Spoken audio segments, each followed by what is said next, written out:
President Yoweri Museveni yakkiriza ayongeze IGP General Edward Kale Kayihura ekisanja kya myaka 3. Yekiriza nti mubiriwo byonna despite the criticism all around Museveni alaba nga mwami Kayihura akyasobola emirimu era muwadde obwesigaddemu okuddukanya poliisi okukikulembera emyaka emirala 3. Kitegeeza nno nti ffe bye tulaba nti biremye mwami Museveni alaga nti sort out your house.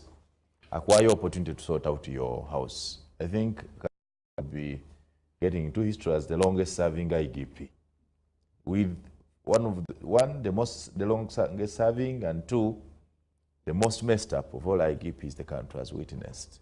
The 2 run in the same books of history. Kayihura. Nanti mwete planning. Kayihura is lucky. Some of us, by president, kasema kole ekintu. Bana abantu bantu balina magezi. No. A fool is someone who does the same thing again and again, expecting to get different results. Bana abana eno mafia ya Uganda, a subterfuge eri mu government, teyina nti bo balowooza nti we shall use the same tactics. Nze fortunately for me I write.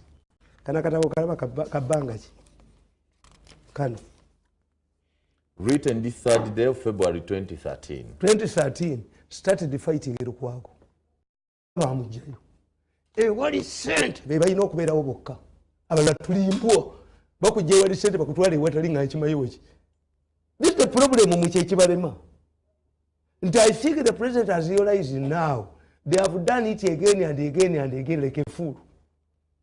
Nti ono Lukwago immediately bamugamba nti yabadde asasudde company enkyamu. Lukwago ne bamutwala mugundi musaidi. Lukwago agenda okuva musaidi ng'emmotoka y'omunyolo gunyulukwa. Nabuuza driver go okukutteko nange bwe bangulwiringa. Kayihura naga nti akulo. A permanent secretary cannot go to Saidi. You should send your boys there. Lukwago bamulirizinga saa 12 atuuka mu office ye. Omutima gwe n'ataninga black. Was rushed to the Cancer Institute ng'omutima gwe gusimoleninga every day. Buli saawa nga kukendeera. Ne batiteketinga nti buno butwa bwa musota. Can only be treated in Congo and Kigali. Was rushed there. Naye omusajja w'omusaidi secretary wa then the mafia cannot poison you and help you rush to treatment. No. Group ndala. Kakati Lukwago omusajja wa Saidi n'agamba ogunamukubira essimu. What have you done to our boss? Are you sure he's still alive? Banoonya $500,000. A company agabba sente Ministry of Health. Lukwago was removed from a flight in Entebbe. Mzee yakwa last to this place. President Yakuba Abasawo. Are they not back? The moment Lukwago was removed, silence, total silence. There is actually total silence in the midst of Abajonzi. Hatred je muzimbye wanomwe. But that could be the silence. You think you cannot blame the silence. You cannot blame the silence on the mafias. Maybe Atwine has done things differently. It is corruption is just yamanyi bali bagobene nacho. Kuba baje akola. You don't know these people. Me nakabandika kibitabo bina. Uganda ni mafia. Never kube bombo. The moment Katumba Amala left, total silence in the bomb. Omanyi ffe kasobera mu makanga wachaddemu. Omukyala no okyajjukiranga tuli ku Kayihura. Omukyala n'omulyanga balwana n'omwami. Oseeko bulagiti kyempinga zivuga. The following noise becomes different. Nga basetulize down. You don't hear the quarreling. The mafias in Uganda, once they remove their target, the noise changes. Yes. Everywhere. And the damage inflicted, one was at Libasiru. So how does that relate to Kayihura? So, I stood with him, the Kankuboris. This book was published in 2012. It contains papers written by professors, American professors. A quarter of this book praises Kayihura. A quarter? Yes. A quote of this book praises Kayihura's policies. But these are professors. Yes, who in America. Do they know what happens here? Yes. Era nabagamba happening here. once Kayihura's contract is renewed, temugenda kulaba bipapula. Abajoze ensi, abajoga buli muntu. If working for government is important, what does Mwenda do? Mwenda akolawo. If you humiliate those who deliver committed yes. That's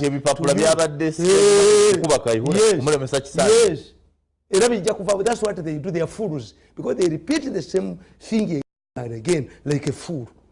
In fact, kati twogera wano embale bagula screen mu katale tede nyobe yajesondamu kati batudde ruwo mwembe muyita jeje nagenda yo mukalulu. I'm a very popular man. You know, what? I speak things that people fear. I don't want you to think like them. Don't close your eyes on Kayihura's mistakes. That the force is in a mess. Ojiraba nsoma wano Uganda. You know, these professors are not here. This book, okay, Baganda batugamba. The book is called Saida yatege omwana akula nemvuze ekisabakiyita Policing in Africa, edited by David J. Francis. Yeah. But who gave you this book? Yes. Is it Kayihura? No, Kayihura tanakiraba nako ze nkubulize Kayihura tetulabagana naye Kayihura goes through the same thing. Abajozi waliwo omujozi yajja wano ajja tukole ffe nagenda okole n'ennyoko kuba wampolitika okuva wano abaana bano bajozi balina arrogance because they think that we are fools. Ongambye kusoma. Esimanyi gundi. You plotted against me ye mu officials tekube ntebe mutwe mutubalemu amagezi. I'm telling you, we are not fools, we are not robots. Yes. Ani akubye Kayihura bano ebintu wali wonna nkugambye yanonyereza basegundi tunagambulinga bugambo basabasiramu byakomaawo base bino byakomaawo ebibaluwa ate ne mu business babikola ne mu business babikola nalabye kamiliyoni nga bamwavuwaziriza agenze ku TV yabo okukola promoting omuntu omu mafia yeri ebengo mafia eri mu church ezizonna mafia is everywhere. That's why you don't understand it. Once they attack you, tebakukisa ku debate ka issue. Yise Kayihura the only organization in Uganda. Kayanja agenda okutta ababbi Kayihura yali abataddewo. Kayihura created movement ala hamwe. Kayihura, where were you? Where was counterintelligence? President Kayihura recruiting his army. Fools. Because when you attack, you don't have brains. What is depriving of reason? No, that you not see. I've gone through it. Kayihura has messed up this manyi omukyalo omulamuzi. The diplomacy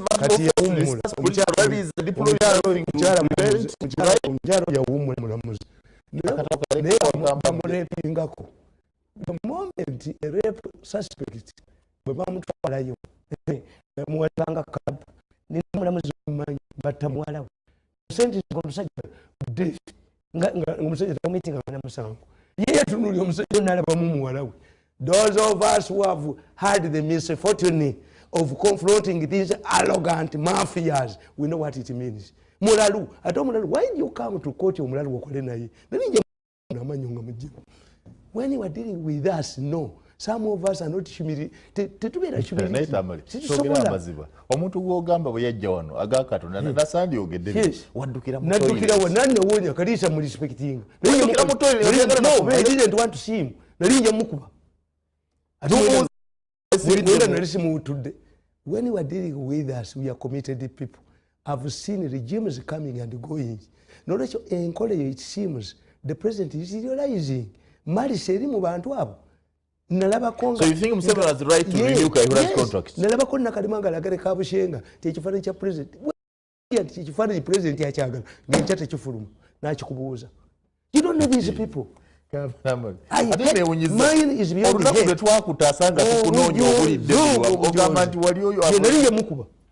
head. It's because I respect Kadis. You sit in Mbale, plot against it. You make me mad man. You can't harass my mother. My mother has suffered enough. In the course of implementing the community policing program, the Uganda Police Force was encountering the problem of little impact on the ground. Whereas the community policing unit was intensifying community sensitization and programs, the public and the local communities seem to be reluctant in embracing this well-intentioned policy. They still seem to be skeptical about the intentions of community policing. Though crime prevention is a major activity of the program, the crime rate has remained high or even growing as murders and other related crime in urban areas are on the rise. There is a big public outcry against police corruption.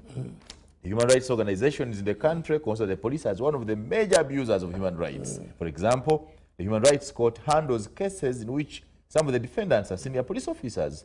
Police work is characterized by illegal and unlawful arrests, detentions, releases, and prosecutions. According to the Monitor story, Uganda Rights Body slams UPDF police, the Monitor, volume 22, from the complaints handled in 1998, it was obvious that the police are still guilty of violating the right to liberty. The police are also accused of carrying out illegal arrests and soliciting bribes as conditions to release their victims. And suspects are still held in police cells beyond the constitutional period of 48 hours. Report of the Uganda Human Rights Commission, 2005. Despite the efforts to engage the public in community policing programs, the image of the police remains tainted and does not enjoy a good position. This has transcended regimes and still exists with the current NRM government and has been due to frequent, I do not actually see what you think prevents those police. Arrests of opposition politicians by the police without charging them in the courts of law. An indication that the police are still being used by the state to suppress the opposition. I can't read any further. Before Kayihura came in, this is what you let it before Kayihura came in. After Kayihura came in, they even tell you, but the police here in Uganda is receiving 1.5 million. This was before Kayihura. The whole book. But nothing has changed with him. No. This is how the police. But this is history. Police wait no, anti katana jigenda mu. Ne bweri kya wait bweri no yisitira. Wani go bakukuuma otanga motoka ya government n'abasole ba government. Kebere motoka yange eri wano. Motoka yabo bagitwala dda. Kebere motoka yange eri wano. See the vehicle traveling in. Oli mu yusi. Jikebere uba eri. I'm telling you. Me am not a pauper. They don't need security. Security for what? Mayiga Buganda bamwagala nga atakuumibwa maje mugamujjeko lape obingala byagizaayo ewuwe. Senkubuli. Ni akuwadde background. N'agikuwa. Era nzikiriza nti poliisi ya Uganda bwetyo bwekola ki? Bwetyo bweri. Today. Naye era siraba okyanja. Eno yakatumba amala yali bete yakayibula yonfu nnyo. Ate Katumba Wamala kankubuulire. Kyataati kyemutaategeera Katumba Wamala. Katumba Wamala teyasanga bizibu nga kati. The movement was united. When I just read something saying this transcends regimes, what does that mean? Kankubuulire, NRM was united, Ruli. NRM was united. Today is different. Kuba twasoma political science. Until we sit down and analyze. The book tells you how Kayihura is improved. This is history. See enokati. Ekitabu kinani yakikuwadde? Kyange what motivated you for this book? Nsoma. Era kakati kano ke kapya kano. This is my new book. Again at the crossroads. Yes. Tugenda kukyusa gundi. Olaze Museveni yali tekandawe. Museveni gundi jangola bakatabo kano. Kalaga nti Museveni tamanyi gyalaga. No, akyusize gyalaga. Government again at the crossroads. Asaze woli no. Era kakulaga history bwe tuze tukyuka. From 79 bw'okuva mu 71 ye Museveni yakolaki Pookira kulembedde. The above subheading is derived from a Luganda proverb. Pookino is a political title given to the county chief of Buddu. The present in the Masaka area. Baganda say it would be naivety to ask Pookino the direction of Buddu. Meaning that if an experienced person is leading the way, the followers should be assured of safety and the right direction. We have no right to ask for the direction. That's dictatorship 100%. Museveni yabaga nti Amini mubi yenadduka. What happened? Mu 1980 n'abaga nti Obote yeetaaga kulwanyisa. Semogere n'agenda mukowe. Ani ya losing. In 5 years Semogere yali conductor. Yali turn boy ku lole ya Museveni. N'abaga tukyusa ekisanja eky'obwa president ne mukireeta nti Uganda will be a pariah state. Uganda egenda kubeera Museveni become a dictator. We went there.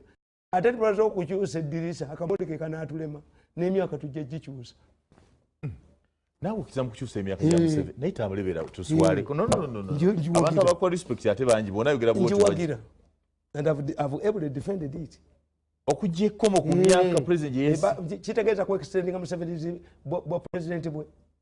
What does that mean? No, the intention is clear. This law has eyes. We see where it is looking. A constitution is not like a whole Quran or a Bible. A constitution contains how it is amended. Where do they provide for amendments? They were summer. Zubu butasoma.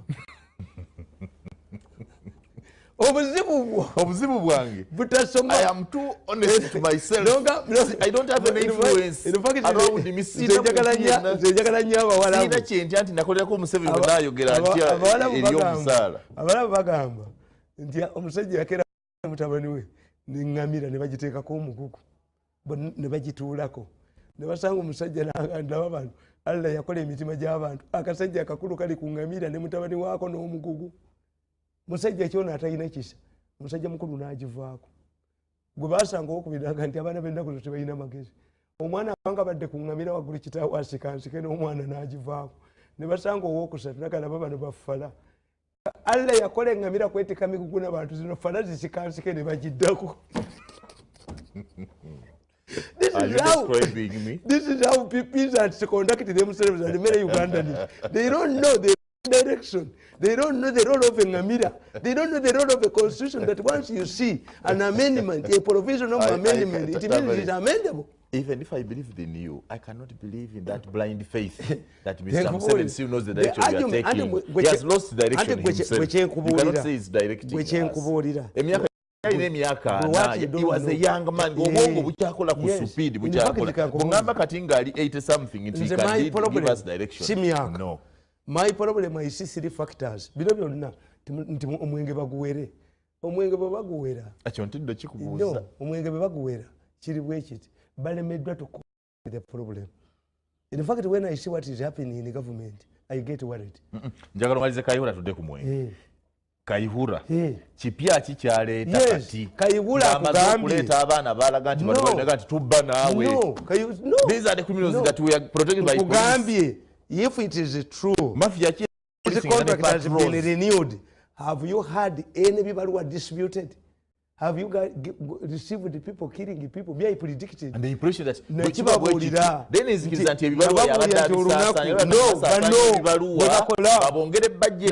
nange bayiya tape. You have fabricated a tape against Bimbo Mpito Mpese. Some of us, there is a neighbors abantu.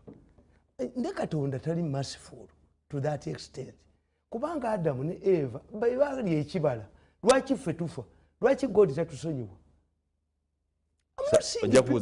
Yes, sikitegeera abantu kimulowooza mbu forgiveness. There is an action that cannot easily forgive. If you fight me, we fight up to death. That's me. Mbamanyi. But God is forgiving. Benchmark gundi zaabwe, hallmarks zaabwe nzimanyi. I know the hallmarks, how they fight. Nti buli muntu yenna omusoga mutabwire si musoga. Mutabwire kasa president yagamba nti loko bagulira chairman ba NRM emmotoka. Mutabwire yali addewe bali bamutema ejjambiya. Hayi gigi nali okanoonya mutabwire naye ngambye okuzingiza omuntu wa gigi mu office omuttemu munne. Kuba baba sindika. You are harassed as if being in the government is very important. So Kayihura went through what I went through. As a person who has gone through it, I sympathize with these people. That's why I come. Yinula. Bwe bategeera nti mwali muyingirira Sebanaakitta. Muyinula. The first manager of Yinula was Ingiriya Sebanaakitta. When it came to renewing his contract, it became a problem. Sebanaakitta ne bamotoka y'amasasi. Sebanaakitta ne bamuleetera eccupa ya bbiya ekoleddwa mu factory ng'erimu obutwa. I know how they fight. Nti bakuteeka ne bakuba bawulire byandala arrest oyo omwana wa New Vision. Arrest byandala. One day he will pay. Aba abantu bagenza stepping on nga balinnyako abakuba mu mawulire. People bitter feelings. It's only people like me who can come up and confront you and tell you. General Edward Kalika, of course, having worked in managerial positions before, I agree that there could be plots to bring anyone down. Yes. It's not in the police force. It happens everywhere. No. Let me tell you. But tuyina kye tuyita political maneuvering. political malice. To fabricate a tape against him and you call him in a meeting, then you were quoting his death. What if it was Idi Amin? Avoid me like a rapper. Because you think I have an empty head. I'm highly intelligent. Politics are to come, you must know yourself. I know myself, I'm highly intelligent. Tamale mirundi, munamawulira asusse emyaka 3 in practice. N'owagira Kayihura eyasabye court order ekomye bannamale okuwandika ku by'okuttaka weesi nalaba bimulemye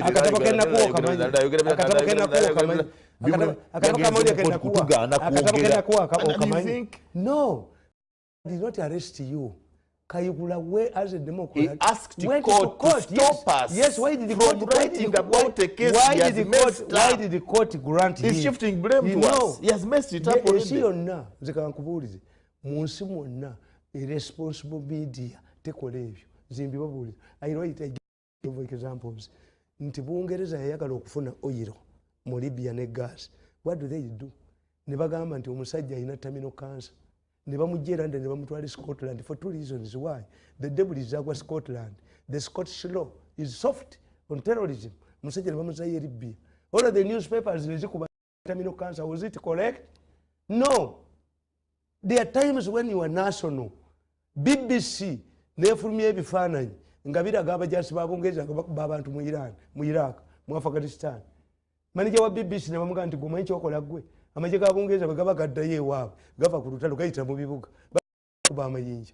Ne bayita wa BBC ne bamugamba, man, why don't you resign?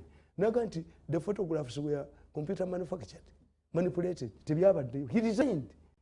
You have a batugamba for Abaganda. Nti omwana ekyamugaana okwogera twayogeranga tuli babebi naye ekyagaana babebi okwogera yalaba omugole nga benswa ne bakomawo nga bagenze okulima ne babuuza ni aziridde nti omugole the mugole committed suicide. That's why God decided you should speak at a certain level. And journalists must have responsibility.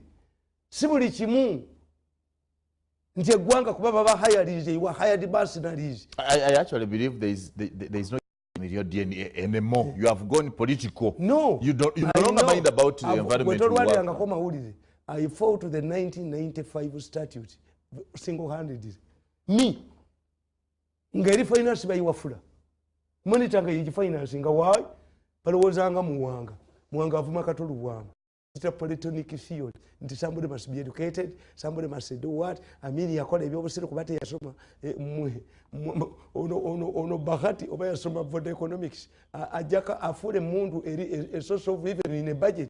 Nsi che ine mundu mu budget. Owandika obutabo, right? Yes. And you have liberty right there. Naye Alex Ndawula. Ndawula munnamawulire. Muva ku kyalo kimu. Yes. Kayihura Mayiga yakukwandikira president nti omusajja ndi ninga avunanibwa ati Ndawula avunanibwa. I'm reluctant to fight for Ndawula. Ndawula has been part of the police. Manya Stanley, not Alex. Stanley Ndawula. Abadde na bibbanga ddini. Yategeka bagalo Mayiga. Andika nkubulire, why have we maintained our liberties? We have insulated ourselves from torture, from influence. Can anybody from Mengo ring me? Esimu yange eriko gitero olebe. Ring me. I have my head. Go soma politics okusinga. How much time do you spend on reading nganze? Oli okondagira ekyokola. My mother omulimo gwe kunoka byogero by'abaana be. My elder brother yasoma economics, management, ali mu UN. The others are doing their businesses. Nange nze bangende wa hamu mwana muto. Yizo mugani mutaba ninkulagidde kino. He's more informed about business. He's a lawyer. I restrict myself. Kati ekibaliko ekibi. Kati bobanga mwe sosola kutulwa. The moment you allow yourself to be mercenary. Mugendeyo mubakolere. Kyobola banze sibikkiriza. Ndi ono mu nkwawaze eyampita omulalu nenye mukubira wano. Nze bwengenda sidda. Kakati mu kibeera bidde. The moment omuntu yenna faza bwabanga tagoberera seribase. Faza nakwana malaya oba omukyala mu church. Abavumirira obwenzi ng'omukazi aseka. The moment you allow state agencies to manipulate you, to use you, remain there. Obaba kudisoyinga. So Stanley has been working for them. Zembadde n'otafire ferongo time. Tumukunde nali naye until we parted the company. All of these gundi mugundi. Why did you part company with Tumukunde? Muwezi in fact bampita about the bank bampita. nga sirina sente zintwala. He gave me money bali bagenda kundabiriza. I remember, I think he has forgotten. But why? My relationship with them stops there. Nze ne bwengenda mu office y'omuntu sinza mugamba bwe nabadde wambinisa gundi. They don't say it. Why? I restrict myself where? Naye mgwe Otafiire yakwata Kajoba n'amugalantingira loan mu Greenland Bank nga Kajoba ye spokesperson wa UPC teyamusasulira. Kajoba was exposed. It was a good Yamalo in UPC. He died a miserable man. Oh no, Gwemba Demba Gamba. Ndawula. Gundi. Oh no. Omuvubuka eyaziba amaaso eyabafoira zamba. How was the state help to him? Hona leba kutesa yamwadde tikiti yennyonyi okudda mu Australia. A blind man went alone. Kunyonyi. Why? Where was the state? Bamukozesa ne bamusuula. He became a prostitute and dumped. He's a condom. So for us, Mazimu Mawulide, Nathanika Mawuli, I thank God I am not in that category. So you are equally those, you are among those who are used and dumped. That's why I've maintained my independence. You are dumped. No, are you there? Not at all. Why do you invite regularly a dumped man? Because he was dumped with sense. No, it's not. The problem is not a government job. This one. Buno omutwe kitange yawasa omukazi omugezi. Kyenkunyenyerayo kitegedde nti the problem of your poverty mubakkiriza ndawula abadde nani ndawula tuva ku kyalo kimu. I even recently attended a burial eyajjajjaawe. We know each other. Tuva ku kyalo eki. Sabadde akolera police. Taata we yali mwawule nze nasomera mu ssomero ly'abakristaayo era nali bazimbira. Where I did my primary. Ekadde nalijjawo. Ni church yawe negisabira sente wa president. Ni church yawe. I went to a Protestant school. That's why I am unique. My mother comes from an Islamic family. My father is a strong Catholic, and I went through a Protestant school. Is that hybrid or a confused specimen? No. Chobora ndi muzibu buli kimu kyonna nkimanyiko. Kakati kubanze sina religious gundi. Twaberanga wajjajjaffe musiraamu. Alaja buli kimuli Jaja from Kazi Nanyo. Anyway, Jaja from I think the best I can do. So for me, experience a journalist must remain independent. The moment you allow security organizations to use you, they will dump you. Hey, Zikobra Mbakam. The Wembera government in Koragan never sacred so you made Hey, here you go. When you talk about Undawula, dig Undawula's history in the police. They are falling out. No, what I did not know is that they have had some cooperation before. Abantu banja abaka yubula. Abaka bebatwala ne baba mujjako. Nze mu Busiramu nakoppamu ekintu. Nti omukyala bafudde na mwandu amala emyezi esatu ngata nafumbirwa omusajja. I cannot abandon Kayihura. No, bwe mugobe. Neze sidduka ku motoka nga etagala. That's why. But can you realize his mistakes? Ne bw'obuwuliriza otya nze siyingirangako mu DC, siyingirangako mu DP, siyingirangako wambagala. Oko toyinza kuyagira batakwagala. Teri yakwagala mu DP yakwagala mu FDC. Wanyigire gye batakwagala. Nobody wants you there. Muwanga woziya. Bali wana abaddipi nga baga nti akomewo wa DP, maybe DP. Tambulanzira mabe. DP said kuba kimanyi nti FDC enali mwineyo bambega. Era kyobera temutambula. Kuba obwavu bwammwe. Obwavu buli mu politicians ba Uganda bali eno ne bali eno kati ekitawanya DP kiki mane nga semwogere bamukola semwogere eri azimba ekitebe ne bamulwanyisa basebagala mawa afunye sente zizimba ekitebe bamulwanyisa bazigabane kagwirawo aba baka bapalo era ababbi bawagirwa mawulire papula nambozi tafa mawulire because there is money to share n'aba mawulire.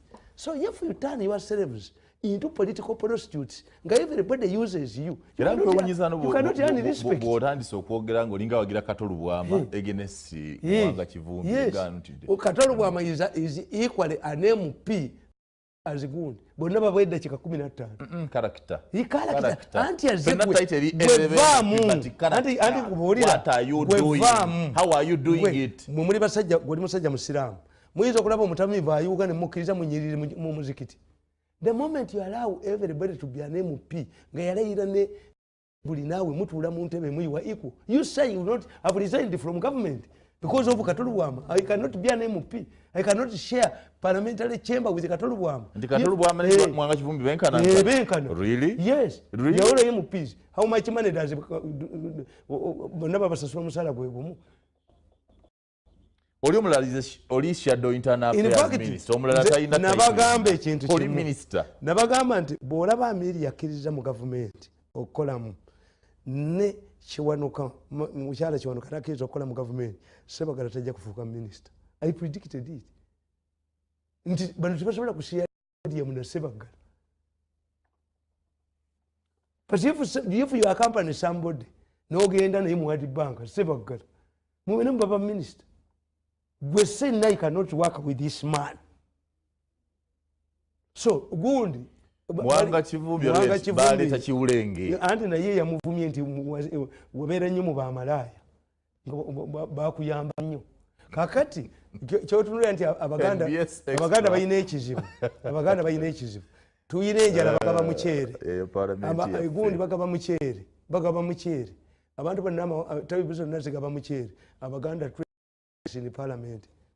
Ono mukulu yayagala kubba ttaka ly'Abaganda mbwana mu mwenda. Agabe ebyapeebwa bwe kaabo. NBS Extra. So let's have a short break. We'll be right back. NBS Extra ku NBS Television. Njagala kubaza okuba kutembera Fegagadde program NBS Extra ne tamale mirundi tawayona mirundi ne matovu mirundi. Nitambule lwaki omufungo okutuuka ku eyo level nti nzete kukwanjulanga kitaawo n'ennyoko nga ninga atalina bange. Anti tayito ki gy'onookozesa? Onookozesa tayito ki? Tamale mirundi mutende wa Yowaana ne Mule mirundi. Abange. Simon Muyanga bw'otyoboogera mulimu abatya munyabakazi bw'ategeera nti baawe munakunaku aga nti nerabidde engozi genda nkusange. Kati mumutya bataata bammwe okuboogera. Nenze mirundi Yowaana. Museveni agambye nti ekibaganya njala mu ggwanga mwenge. No. Ayagala etteeka likendeeza ebbanga limumala mu bbaala. Munywa nnyo temukola. Muli banafugo jamye. It is not true. President, that's a problem. Nti abantu bali badde tukitali invention. President problem gyayina the same president ebbanga lyonna. Kakati you must be new every time. Nti Museveni you must force yourself to look new. Tukitali invention mu politics. Means nti kiri kye naliŋŋaanye luli 5 years ago.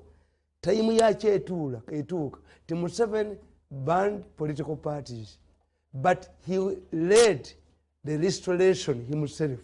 Ngabe bibiina baganye. Tukitali invention. If federal was practical, I can oppose it today. After some time, nenchikola. That's why in politics bakugamba ebintu bibiri. Nti empungu ewangaala emyaka ebi. Ne bwe bayagala okwongerayo emyaka 2, egenda ku lusozi nga Lwenzooli. Naye kunyuulako ebyoya byonna. Neekuba ekima kyayo n'ekijjako. Ne wamera ekirala.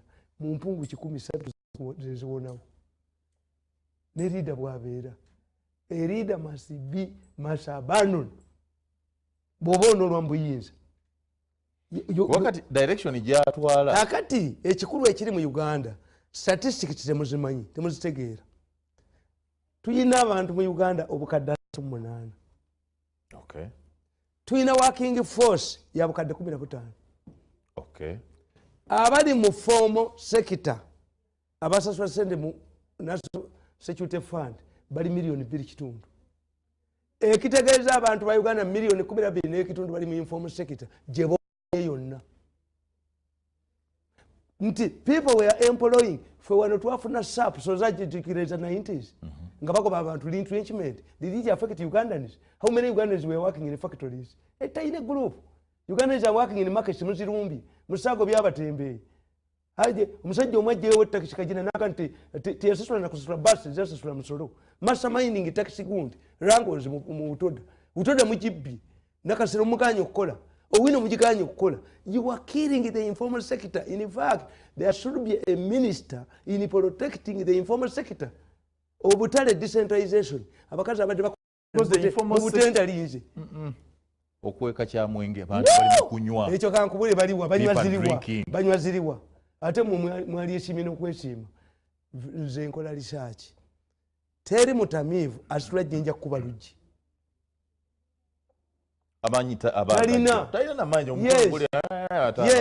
mutubuulireyo abajjawo nga batamidde mu woofiisi mubatubuulireyo bazijjawo zibanywa kyova olaba Mayanja Nkanji ngenda nembatunulira they don't read their history.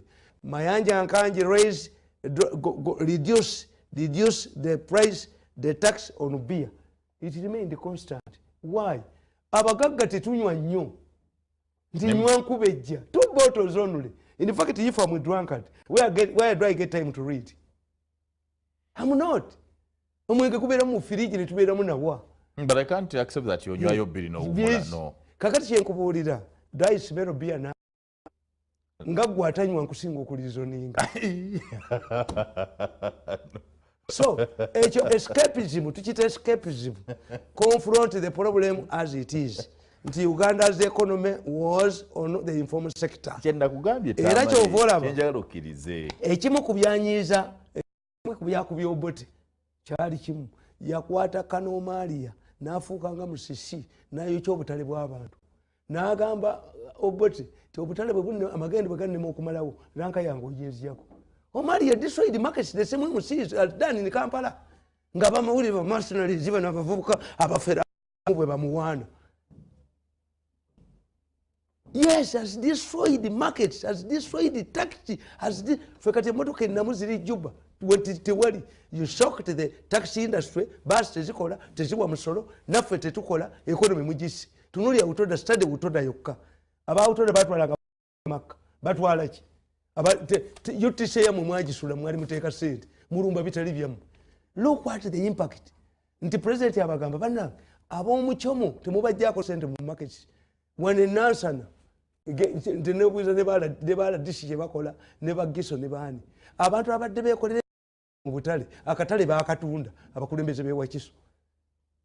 So the market akatale kejjinja kamunga kakutta omuliro ne baminisita 10 abasoka nga wabagobye abantu balumwaki katale. Yes, musisi ebikolwa byatta informal sector babini bafera buli babbayo zembagamba. If you burn a bush near your house, you will resist snakes sneaking into your house. Abantu bonna baavu kati mwabavuwaza mwabba buli wamu ne mubbawo buli kantu kaba ne mukabba ne muteeka owino ku gundi. Owino akozesa abantu bameka naye bamutadde nkenke atundibwa tatundibwa. You are killing the economy. Kyobulaba omusajja omulamba minisita agenda mu kakiiko ka parliament aga nti emundu bazigule miliyoni 6. What does it have? Kati nange okyenjagala ompulirizeeko nti ase economy mukwano gwe nnyo President Yoweri Museveni tamanyi nti ase economy kizibu kisibye ku mwenge. I don't agree with you. I don't know yatwa direction. Nkubuulidde wulira gwe kyenkubuulira. I cannot judge a student on one subject. Where does he get information? Okay. Hey, the president alwanirira abetta. He gets information from Kaihura. N'abalwanirira ab'ebibanja. Nali Kaihura si minister in charge of the presidency. The most important minister in this government is the minister in charge of the presidency. Has a network of all this season. Who reported to her?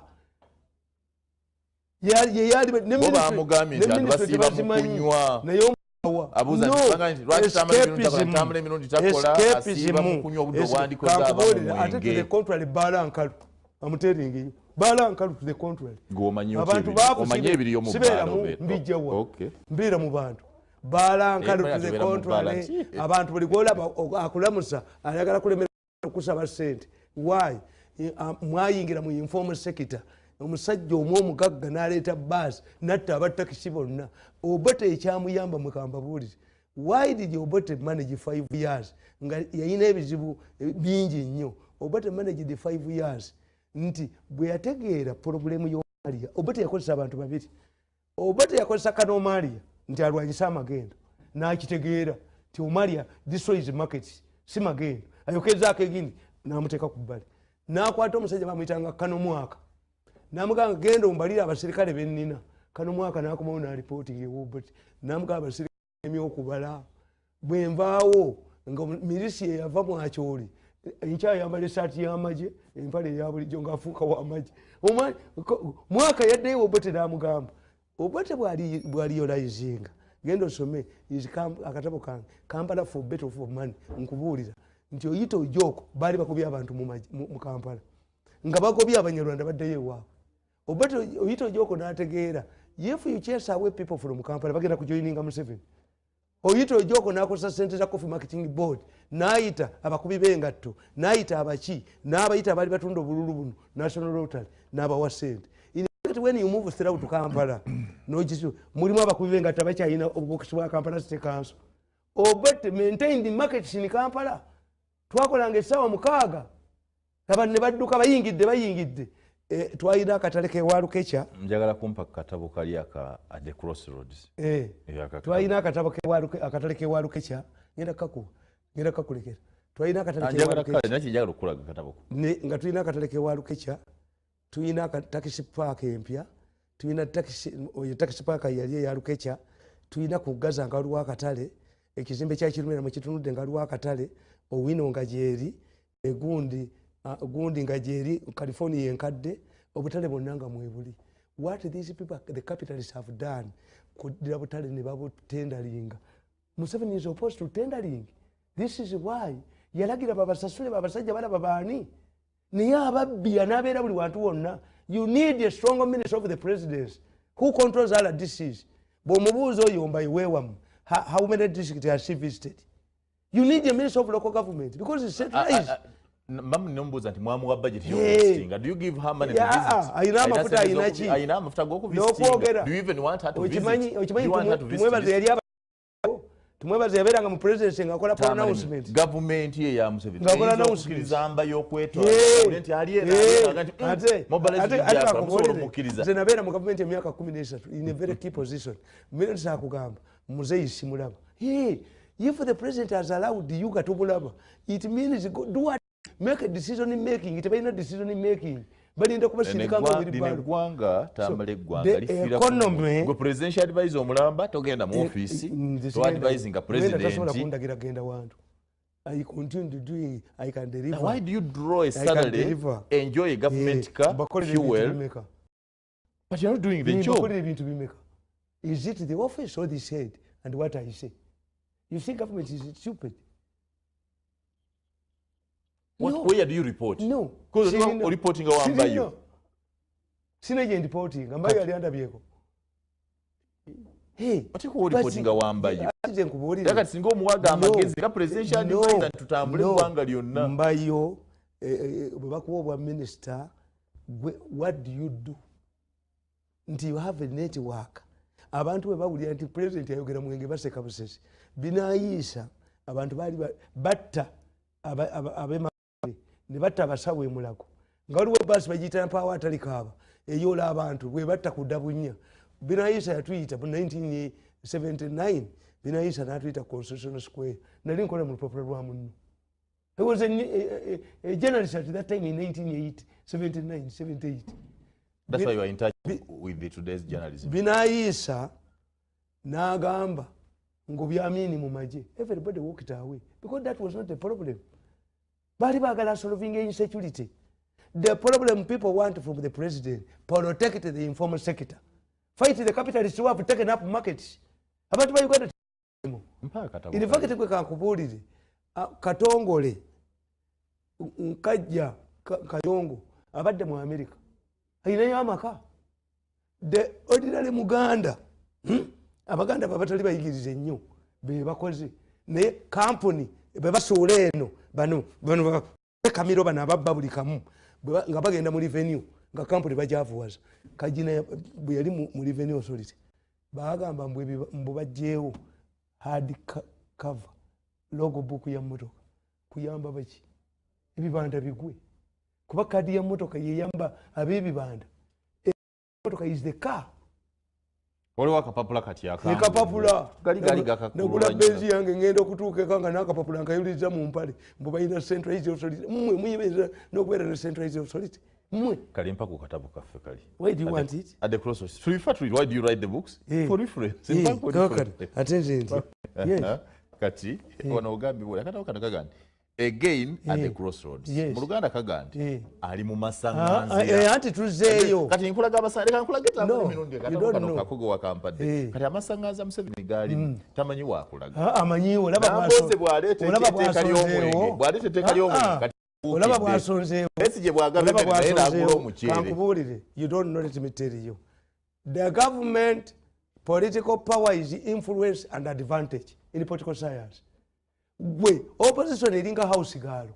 Ayito kan twagala kulya mpuuta nga omukyala wakayagala kulya bijanjaalo. Bw'ogenda mu hoteri ejja n'atumya amatooke n'ennyama. Naawe n'otumya amatooke n'ennyama. Kikutegeeza nti akopye gwe wulire engalabi y'omutwe. Do you have a monopoly ideas? No, yonna gye gabadde. Yonna gye gabadde.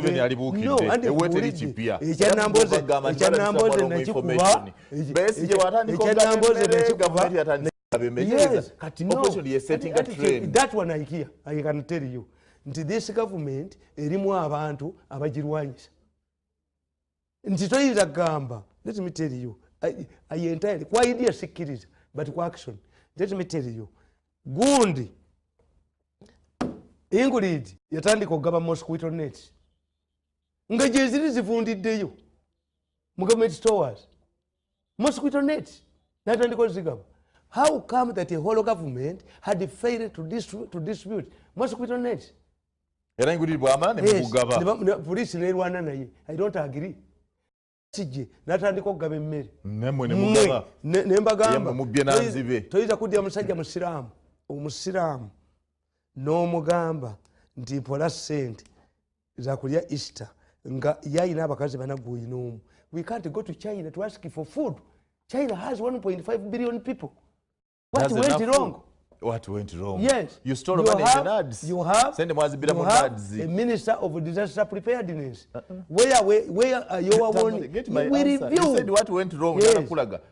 Museveni yatugamba nadise egenda kutambuza buli kimu production nadise razente yaina nsomya akatabo kali nsanzeewo gundi nsanzeewo olupapula lwa New Vision wali. I only read the New Vision when I found it somewhere. Nga wano bwondaba wano nga ndusoma. Naye mubaddemu sitooli nti ente zitandise okufa nga ya last year. Abasajja ne bakwata ennyama ye n'agyanika n'agyokya agiguza abantu. Can't government store this meat? Kuba mbadde mugamba abanyankole balabirira nnyo ente zaabwe ewaabwe balabirirayo nnyo. Cows are dying. A government that has direction this one has no direction. No, ayina direction. Museveni has failed to deworm NRM, to make the government new. Kyena kugamba nti omukulembeze tulina kye tuyita gundi okukima emitwe gy'abanno. Naye kakati I think the government is in a problem. Nti bw'ogoba ono n'agenda jagenda wano. Kati oluzungu luli bwe luti. When you win, you are called a winner. Yes. When you fail, yes, you are called a failure. Yes. When you lose, yes, you are called a loser. Yes. If Museveni has failed to deworm, then is a failure. Anti mwebali. Is a failure. Mwebali abasajja abo baalimu. Abatulwanyisa nga bali close. Namugamba several times. Nga wako kamweda. Avuma musisi. Izi musana enjo. Baba kuba n'obulumi emitwalo 17. Which I had detested. Did you see this book of mine? The Invisible Hand. Nkubuulira. They are tampering with the markets. They have tampered with what? They have tampered with what? I detected it because I'm a businessman. Nti obutale babuzanyiddemu. Olwo Minisita Mulamba yagamba akatale Kenna Kasero temujja kuzimba katale kano wadde babawadde ekyapa kampuni yange yeyina okukazimba. Is that a minister? Is he interested in Museveni? Kubanga bano abagagga baagala gavumenti yegwe. Nabaga nti amaze okulya emmere mu lumbe yasuula essowaani. When you see somebody with a plate has not eaten, this is why abatanali abolaba ku barometer yo be bajja okwogera NRM abali abakuse be bajjagala bagala government yegende babanga nti barometer yange yabayala bayala era ku batunuli abasajja bayala zikubuuliza bayala kale cast ne bali committed nalaba jjo gundi nga ayogera mulekwa nti tene muwanga tutandise crusade to wake up people to balwanyisa. Is he frustrated? The government is mwagenda nemuleta decentralization. Muyina several centers of authority. Nemujireta decentralization. Decentralization means Papa ali Roma. Nibigobi wano bikola. Because the Catholic simple. Yes. Eyamwe bwetyo bwe. Eyaffe chairman we wakiso wa DP. Ogondi ono wa DP. Owegindi wa DP. Nadi okatulugunya abantu.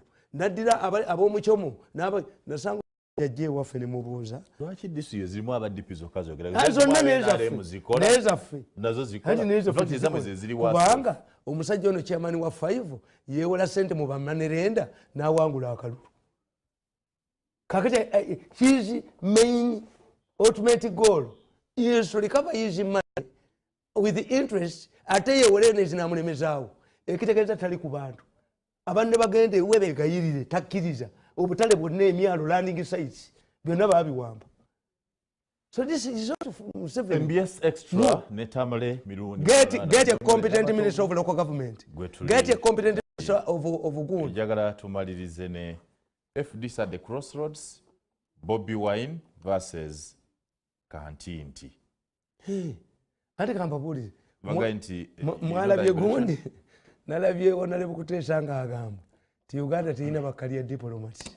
Ndi bwa na yecho wakyogera dda wakyogera dda naye akakiraba muba training give the man a contract of 5 years create a school for diplomacy in Uganda but professor jebali about some international relations for abasoma men he did international relations no the career diplomats are there but you have made the embassy a preserve of political failure. Yes, why? So, your president if he wants to talk to the Chinese government, president can ring him. I saw again to the delegation now you get another source. Ambassador, what do they do? To cheat a systems analysis. So Kutesa who wants career diplomats. Kutesa ateko omanyimu kama waku wa challenge. Nze baleetanga abaana mu PPU abatasomanga ku mawulire. Nibuka no president yalina problem ye gyagala okusolvinga bamusaba emirimu. Nshiwalo take them to new vision. Babali emyezi 3 ba training. Mukama utakuwa muntu noga nti omugobi. Has a problem. Every decision is purposeful in politics. Every decision. President okulonda Kiyonga namutwala is purposeful. Tajikubulidde. So train Kiyonga. Mumwe myaka 5. What I have known that in some 70s government many of these appointments are simply dumping grounds for some failures. No. That you don't chamale mirundi agenda kwavuala nnyo for presidential advisor. If the deployment is a political dumping thing, anti semukoze anti semuyina capacity ekola kankubuulize ekyo nakyo mukikoze bubi. Kakati abagala ekisanja kijje nze honestly I argue in my book nti ekisanja bwe mujjawo emyaka it gives the president two things, important things. One, he restores order in government. But the moment Museveni came up and said, Mbabazi is not my anointed successor, there was a calm in the government. Nebwaba agenda. Mbagamba muno, the president wa America mwaka gwo okusembayo abeera le muddaka president. Zuma, ekimubonyabonye kiki. In South Africa, they emyaka gye 5 olugwako, they start looking for somebody. Nembe kibachi mukola. They start looking for Zuma. Incoming one. So once the president temumanyirwa agenda asigala ina charge mu government but abaka parliament babaka tulete kisanja jatuwa bukadde busatu. Me and these people we are different. The approach is different. Kakati Bobby Wine manyi kyenkusinga ko mu dini lyange manyi okuswala nayigirizibwa okuswala nigwe tolina kintu mwami Museveni okwagala ekisanja lesaawe sikola omulimu gwe to tickle your people's mind mulizoninge counter me kakati ekya Bobby Wine mwera temusoma mawulire mugende mutunuli ekyabadde Kenya. A security guard defeated a minister in the primaries. Raila Odinga's younger brother in Luoland, the younger brother of Raila, survived in Aruli. There is a woman, a Yakubidwa mukazi akola mu wino. What does it mean? Nechibagamba. politics wa Uganda between now and 2021 will be dominated by non-political entities. Yeah, bemuyita lightweight politicians.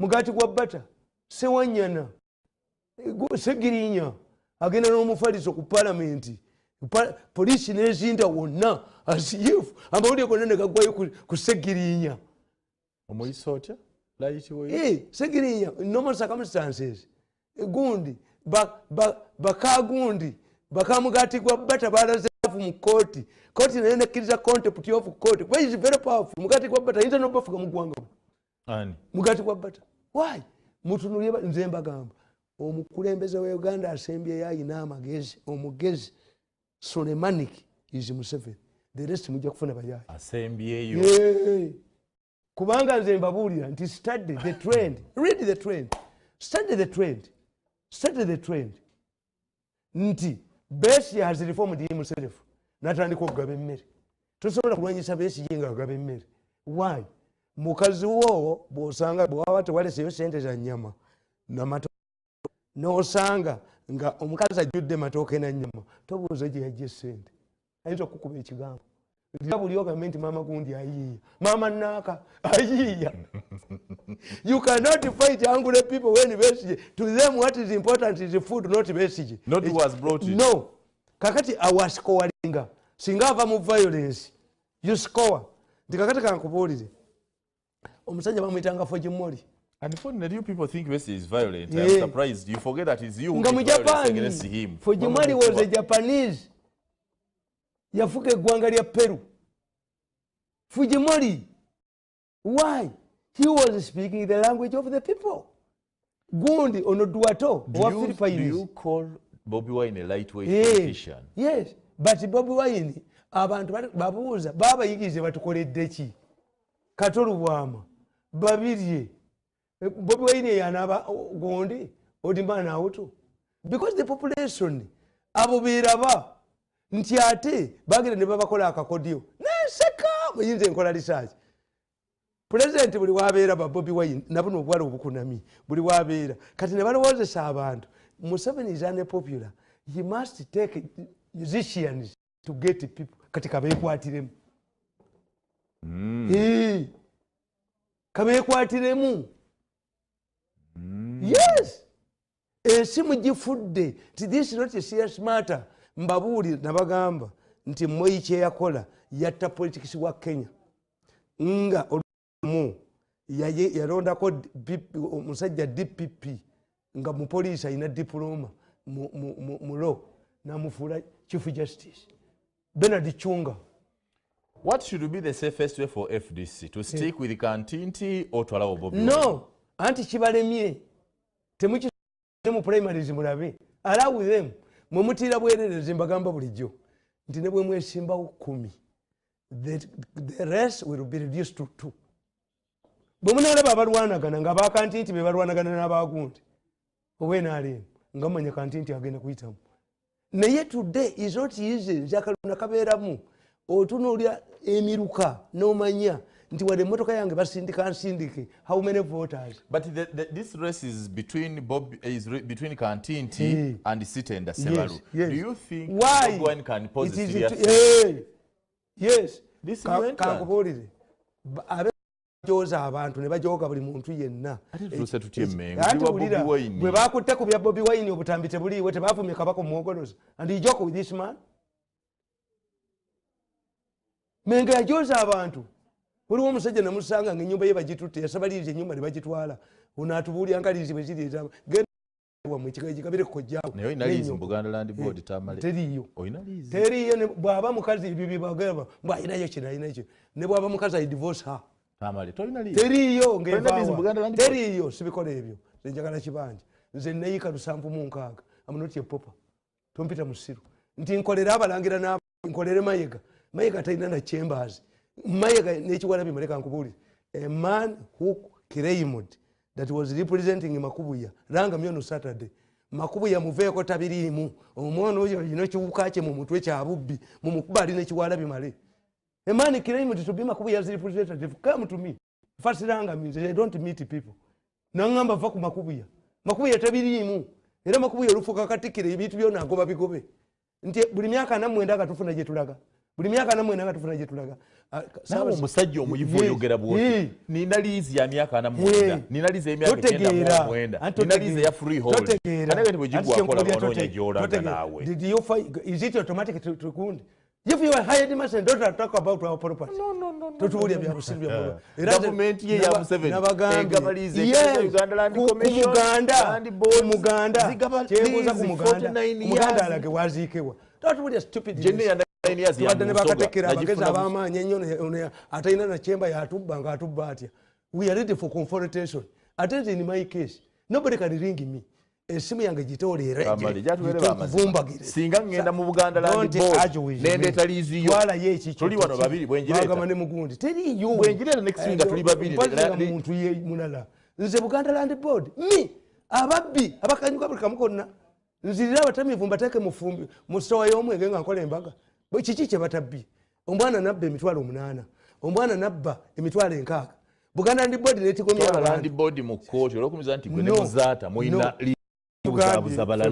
genda mu kooti because I've said you have tebiriyo akyogere mukube muttirewo wabeewo akyogera nidda banamu mukyogera aba Buganda Land Board obusirusiru obwo mujogamu twanda mayini mi I did propaganda I did logic I did political science I'm intelligent sobola kuwachi ndi kabaka mukolere yanga nkolera kabaka nafa mbunga tuwe joking we shall confront you chemba de nkugamba nkugamba ekintu eki and if they create omanyala nnyo boyega nontulira you know whether you look kuba iwange tikiri wofe miruta zalanga ko mwana musiru atuuka mubasiru wofe tewali mbuza gusemba ajja mukatu tikiriyo tolina lizi mu Buganda Land Board ne bwaba mukazi mugoberawo teriyo property zange sizimanyi zine mpisi ziri emengo nziwe property yange ziwoza akatale abaye fulu wabiwo wa Buganda Land Board alinye wange bagambye no gamba nti aba coffin ekatwe batwalede coffin Land Board coffin 10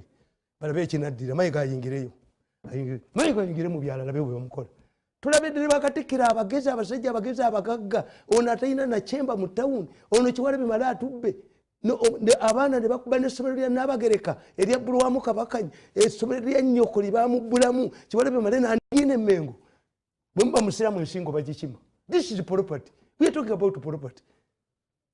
Do you know how long it takes me to build a house? Gende wazana jizimbide bangachi. Gende chengera jizimbide bangachi. Gende wafe mchalo. Property zange ngozerekamu. Benyundu mutwe. They are joking. Kabaka. Buganda was there without a kabaka. Unfortunately. So, but no. I want us to be slow. Tamale minoli mu yivu nange ensoma. Omuza mbudde kibwe malanga so ndisikudda mbata let me tell you one thing is that I read. Endagaano ya mukama we ya 2030 mengo eya mwami Museveni eddiza kabaka ettaka ly'embuga z'amasaza lyonna ery'amagombola let me tell you kitegeeza nti Museveni yatutunda kuba Museveni yalizizitinga ye nga administrator general ono n'abimuwa nga Museveni yakimanyi tukita reverse psychology yabimu amakubu yone bazinanga muzinira so yamwabyo yabyanswa yamuwa tumulumbe era tugenda mwanganga neze embuga z'amagombola sizize neze amasaza sizize bazijawa in trust where did we see Uganda to accept that embuga atende fortunately for me tebasobola gati siri Muganda because kati babukidde birala challenge my Buganda challenge it oli mulungi aya teri Muganda swa kugeranga boyo batubbe balavi uno mwana tayinza kutubba nzibu omuntu Mayiga nzibe njebere 49 years ebyo gobe ewanga atikira yoki kati abana bawumudde mbuli omukyere oguvudde Mengo tell me any institution that cannot contribute to anybody tayina maanyi kabaka bwosoma social development kabaka or a leader he emerges at the surplus level. Saudi Arabia became a kingdom in 1933 after the discovery of oil. Kabaka tabira nabavu. Miru anyway. Toja omwana Mayiga tayina manyi. Report to Tamale Miru. Tayina manyi. Tayina magezi.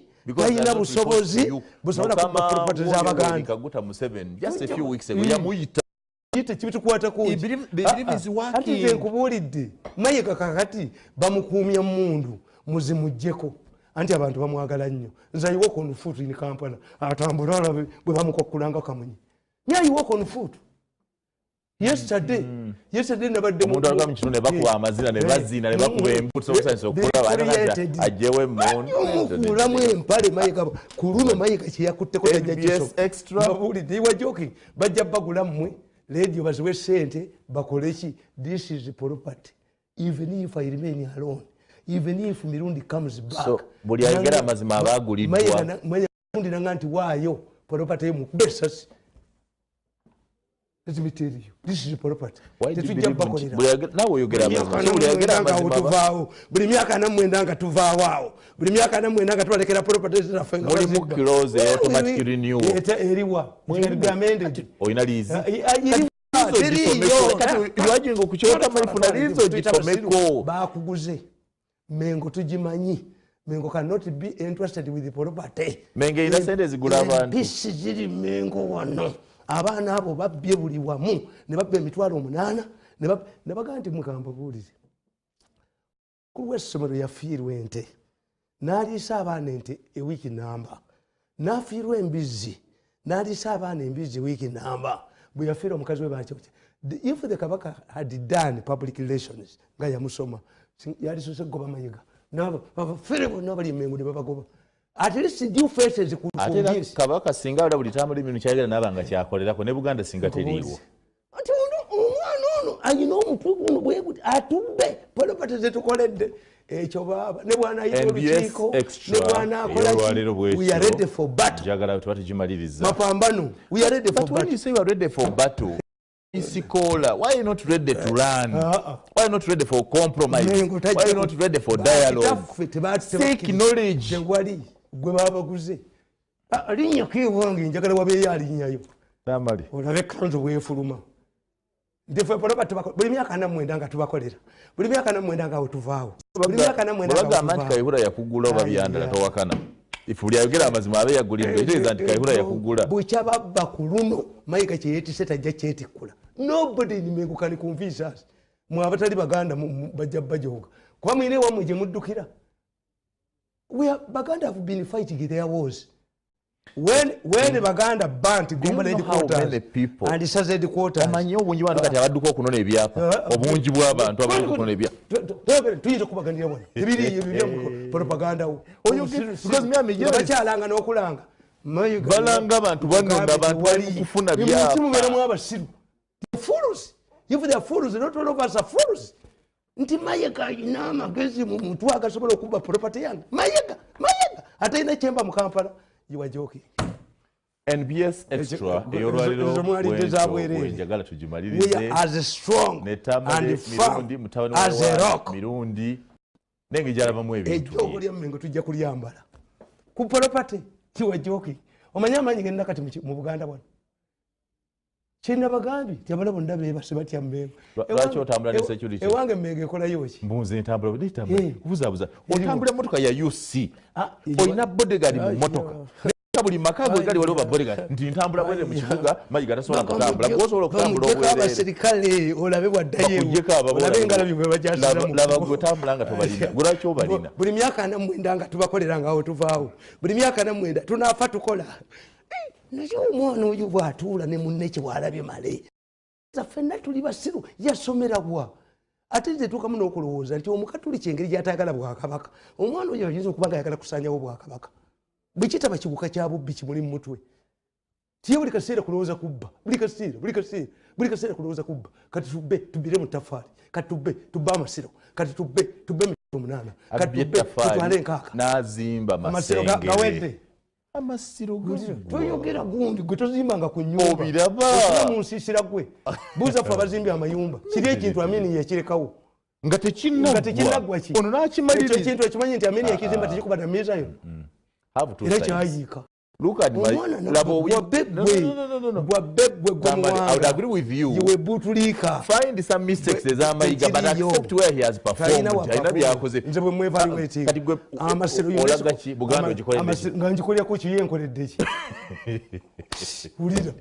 Buganda yenkoledde ki kyenkubuuza ye nkoledde ki? What has it done to me? Kyobulamba nsekerera Mao nti Mao yagenda Mengo n'afukamirayo ng'asaba obuyinza kati Buganda kabaka kemugoba wagendayo tell me yo Mengo yankolera ki? Katikiro w'ekika ky'enkima yakyalako ewaffe n'agulya mama wange ebyenda nga banzadde mu 58 oba yamuvuga kagaali ng'agenda okuzaala. I've struggled for myself n'ebintu kitange byampa sikwatangako. I'm struggled.